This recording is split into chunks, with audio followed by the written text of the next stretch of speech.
What's happening there, YouTube world? Ray with spray wash. Get all fixed up here. Sorry. Still in my sling from surgery and trying to recoup from this tendon surgery and shoulder thing. I want to talk this morning a little bit about treating your business like a business. And pressure washing business is real easy to get into. Hey, good morning. It's just, face it, it's one of the easiest things in the world. You go out to Lowe's, Home Depot, buy yourself a Ryobi. You've got a, pressure washing business. You call Tim Fields up and say, hey, I need a logo. And you call one of these guys up, and so basically less than $1,000, you've started a pressure washing business, right? So, and most of us start that way. I mean, there's really and truly, I would guess that, educated guess too, that 90% of us start just like that. There's just way too much data out there to disprove that. Most of the guys aren't going to Power Wash store, Soft Wash Systems, Southeast Soft Wash, and buying a multi-$1,000 rig to start with. They get their feet wet by starting that way. They get their feet wet by getting a pressure washer, doing a couple of odd jobs. Maybe they've worked for somebody else and said, hell, this is something that I can do. This is a way that I can make a living doing this. If that's you, if you're in these beginning stages, and by the way, I don't mean anything wrong with if you do want to go all in, huge, big to start with, any of those aforementioned, people, hell, do it. Just be careful about getting into to crushing debt. But where I'm going at with this is as soon as you're able, probably one of the most important things, not probably, one of the most important things you can do is to treat your business like a business. And by that, I mean, get some LLC protection in there. Don't be a sole proprietor, actually make a true company. Get some insurance. It's so important to get some insurance, learn your craft, get some education. Arguing with people on Facebook is not education. Going around there and dicking around on Facebook forever is, and reading stuff on forums. And so many times we wind up jocularly commenting back and forth. That's not necessarily education out there. So, talking to a guy about, spending all your money on these, oh my God, Doug, you're right. Absolutely. Stay away from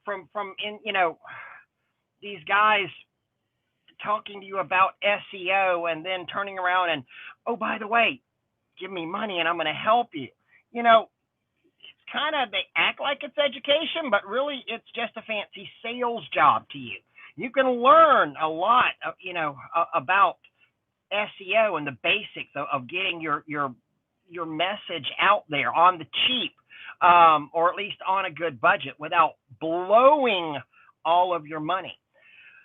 But the reason I'm saying is treat this like a business.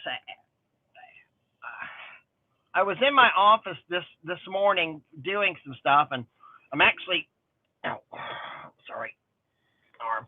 I'm actually on a job right now. We're washing this building. There's a total rain out. Damn, those poor little guys look cold out there. But why we want to treat this business, like a business, as soon as you can, get into a QuickBooks or at least a spreadsheet. I mean, we all have access to Microsoft Office at this point. You can pay a monthly subscription fee, some type of spreadsheet, email address, phone number, address, how much the job, was for, what your bid was at. This is a true renaissance right now in this industry, because you can go out and get really professional tools that I never had access to whenever I first started. Absolutely. The low cost entry is a blessing and a curse, because really everybody does it. In my office this morning, I was sitting here just doing some cleanup before the crews got in, and this was my old QuickBooks right here. So whenever I had a day, I had the job's hard to read, my chicken scratch on there, and if I had a laborer with me, right there it says Steven, 6 hours. Um, you know, there was one of my weeks. Says how much I did. That was a $150 job, a $465 job, a $395 job for, an 11-hour day at 10:10. Um, you know, Steven, 6 hours, Steven, 8 hours on there. So I was still trying to keep these records, but it's not good enough. It needs to be computerized, because while I may have the people's phone numbers in here, I didn't think about getting email addresses. I didn't think about continually marketing these people. I wasn't treating my business like a business. Over here was my first year. So here was some of my old estimates right here. So I built it like that, and it was nice and printed up on the computer, and then I would write down, this would be my copy. I'd have and I'd leave a copy for the customer. Again, I don't have a place for their email address. I don't have a name for a place for their contact information. I would rely on my book for that.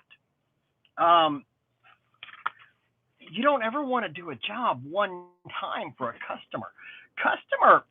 Customers are valuable. I mean, I want to wash for somebody for the rest of their lives. And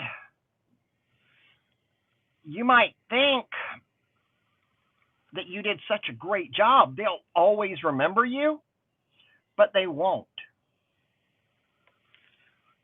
Think back to a service provider that you've had work on something for you 2 years ago, because if that's the average time in your area where somebody's getting stuff washed, do you remember the guy that did that? Do you remember the name of their company? I always feel like a complete failure. I used to, because this doesn't happen anymore, but 5-6 years ago, I would get a call in the office pretty regularly, and the conversation would basically go like, "Hello, I'm wondering if there's somebody named Ray that works here. I can't remember, but they washed my house, and it was 123 Garden Street, and I was always really good at remembering addresses, not names so much, but addresses." And I'd be like, "Oh my gosh, yeah, this is Ray. How are you doing?" She's like, "Oh, I could not remember, and I've just hopefully, gotten, I thank God I found the right company."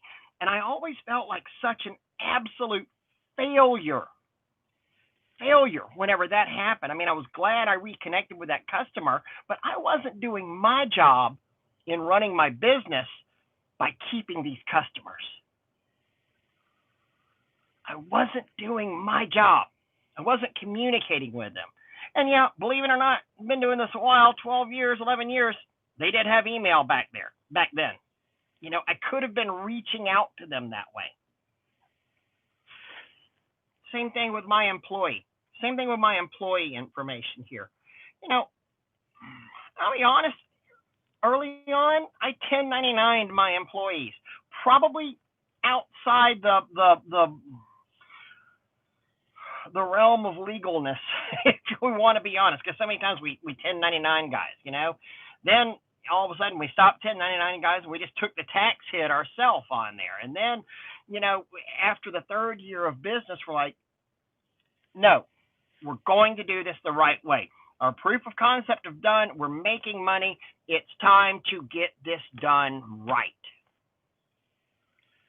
So, got the workers' comp insurance. raised up the general liability from a $50,000 policy to $1 million policy. Soon after that, hired a payroll company because I realized that I hated doing this payroll crap, and my time and effort was better spent selling jobs instead of, filling out forms and writing checks out. It helped me run my business like a business. Now, one of the reasons I'm saying this, look at the PPP loans. Look at the was it the EIDS loans. They just redid the funding on that. There's another round of money. I talked to just literally dozens and dozens of washers that never got any stimulus money, that never got any of the stuff designed to help businesses because they weren't running their business like a business. They had no idea what their labor cost was because, they were keeping their records like this. And I love these books. I mean, they just make me so happy because it shows my progression.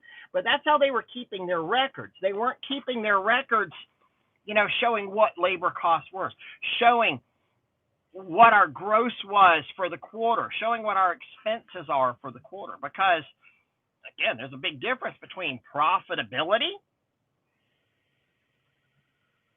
I could be doing $1 million a year, but if I'm spending $999,000 on my business, I'm not that profitable. So we need to get these systems in place to run the business like the business. This new round of PPP loans have come out. One of the criteria is if you can demonstrate for any quarter that you were down for any quarter in 2020, 25% or more, you very well may qualify. I know there's other things out there to qualify, but that's one of the major criteria. You had to be down at least 29%. Well, 25%. Well, I went back and pulled my stats. We were down 29% in Q2 of last year. So I very well may look at getting some of this money.